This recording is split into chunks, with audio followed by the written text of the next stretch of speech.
Assalamualaikum warahmatullahi wabarakatuh. Halo semuanya. Yang terhormat Bapak Ibu Dewan Juri beserta semua teman-teman yang berbahagia. Perkenalkan, saya Risma Kristina dari kelas 8, juga perwakilan dari SMP Negeri 2 Padalarang. Di sini saya akan bawakan cerita yang saya buat sendiri, yang berjudul Nara dan 7 Keajaiban. Cerita ini diilhami oleh 7 kebiasaan anak Indonesia hebat. Nah, mungkin beberapa dari kalian sudah sangat familiar dengan hal ini. Tetapi bagi yang belum tahu, mari kita bernyanyi bersama-sama.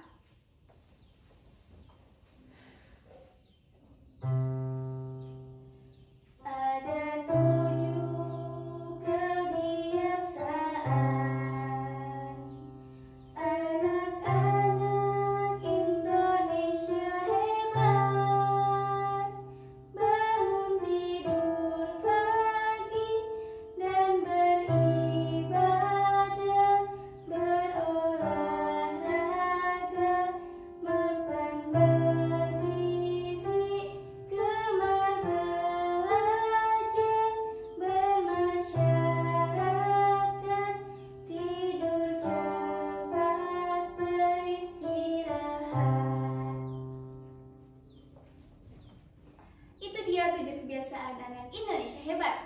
Sekarang, mari kita memasuki ceritanya.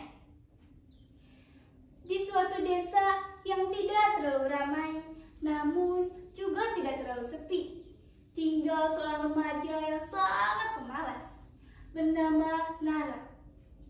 Pada pukul 11 malam, Nara masih saja sibuk dengan handphonenya. Padahal besok ada ujian kenaikan kelas di sekolahnya. Seharusnya Nara mengulas dan memahami materi. Entah kenapa Nara menjadi anak yang seperti ini. Padahal dulu Nara sangat rajin dalam belajar. Setelah diberikan gadget oleh ibunya, Nara menjadi sangat pemalas, seperti menemukan dunianya sendiri. Tidak hanya itu, Nara juga sangat-sangat sulit mengontrol emosinya. Seperti halnya pada malam ini. Nara tengah asik membuat video untuk di-upload di media sosial. "Hei, akhirnya berhasil juga!" ucap Nara bangga kepada dirinya yang telah berjam-jam membuat konten video. Tok tok tok. Suara ketukan pintu terdengar dari luar kamarnya. Nara tidak menghiraukan hal tersebut. Nara sibuk dengan gadgetnya. Tok tok tok. Nara, ibunya membuka pintu. Betapa terkejutnya melihat kamar Nara yang begitu berantakan. "Astaga Nara, apa-apaan kamu ini? Lihat kamarmu sangat kotor sekali. Kamu juga malah sibuk main handphone. Besok kamu ada ujian, seharusnya kamu menghafal." "Diam! Berisik sekali orang tua ini." "Nara, apa yang kamu katakan? Sudahlah, sekarang kamu tidur. Atau tidak, akan ibu ambil handphonemu." Nara yang kesal pun menyimpan handphonenya, lalu tertidur. Ibunya menutup pintu dengan hati yang begitu prihatin. Keesokan harinya, benar saja, Nara bangun kesiangan. Nara langsung bergegas bersiap-siap. Sesampainya di sekolah, Nara masuk ke dalam ruang ujian. Ketika melihat soal, Nara merasa sangat kesulitan. Mau tak mau, dia harus menjawab dengan asal-asalan. Ada kalanya Nara memaksa kepada temannya untuk meminta jawaban. "Heh, berikan jawabanmu. Kalau tidak, aku sobekkan kertasmu." Teman Nara yang merasa ketakutan pun memberikan gambar jawabannya. Ujian pun selesai. Nara dan semua teman-temannya pulang ke rumah. Hari terus berlalu. Waktu demi waktu, Nara menjadi seperti itu, mencontek dan mencontek. Padahal dulu Nara sangat menentang perbuatan mencontek.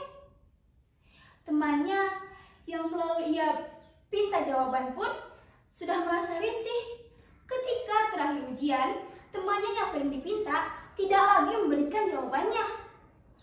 Alangkah terkejutnya, Nara menjambat dan memukul temannya. Dasar pelit! Teman-temannya yang berada di sekitar pun menjerit histeris, tidak menyangka apa yang dilakukan oleh Nara. Guru pengawas pun bergegas menghampiri Nara. "Nara, apa yang kamu lakukan? Lihat temanmu sampai terkapar seperti itu." Nara hanya diam membeku, benar-benar tidak percaya apa yang telah dia perbuat. Ujian pun diselesaikan, namun tidak dengan Nara. Nara dibawa ke ruang BK, orang tuanya dipanggil ke sekolah. Sesampainya di sana, guru BK pun menjelaskan semua perbuatan yang dilakukan oleh Nara. Ibunya yang mendengar itu pun merasa sedih dan kecewa.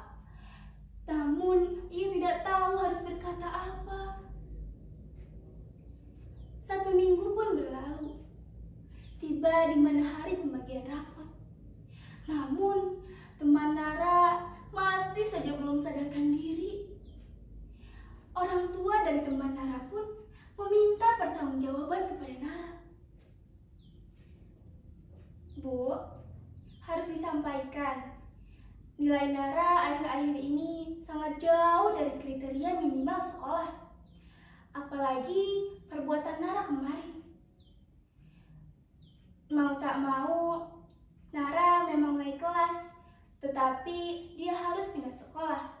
Dengan artian, naik kelas bersyarat. Saya menerima apapun konsekuensi dari perbuatan Nara. Saya juga akan bertanggung jawab dan membiayai biaya rumah sakit temannya." "Nara, kenapa kamu menjadi seperti ini, Nak? Lihatlah perbuatanmu, semuanya menjadi kacau." Ibunya menahan tangis. Nara yang melihat itu pun merasa sangat bersalah. Sebelum pulang ke rumah, ibunya dan Nara berterima kasih kepada guru BK dan wali kelasnya karena telah membimbing Nara di sekolah.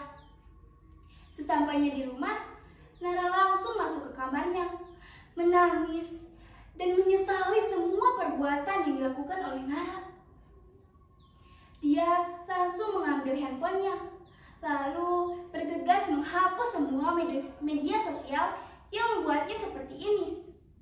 Namun, ketika dia membuka salah satu media sosial, Nara menemukan satu video yang membuatnya tertarik. Di dalam video tersebut, ada seorang anak yang memenangkan Olimpiade Internasional. Dia juga memberikan tips-tips bagaimana dia menjadi anak yang luar biasa seperti ini. Tips yang pertama, ada bangun pagi. Nara berpikir mungkin dengan bangun pagi, dia akan lebih banyak mempunyai waktu dan produktif. 2, ada beribadah. Mungkin dengan Nara beribadah, dia bisa lebih dekat dengan Tuhan. Yang ketiga, ada berolahraga. Dengan berolahraga, Nara akan mendapatkan tubuh yang sehat dan bugar. Yang keempat, ada makan sehat dan bergizi. Dengan makan sehat dan bergizi, Nara akan memenuhi nutrisi dalam tubuhnya. Yang kelima, ada gemar belajar. Dengan gemar belajar, Nara dapat meningkatkan lagi nilainya. Yang keenam, ada bermasyarakat. Dengan bermasyarakat, Nara mungkin bisa mempunyai banyak teman. Yang ketujuh, ada tidur cepat. Dengan tidur cepat, Nara bisa saja melewati semua penyakit-penyakit. Nah, itu dia tips-tips yang didengar oleh Nara. Nara pun merasa terinspirasi oleh hal tersebut.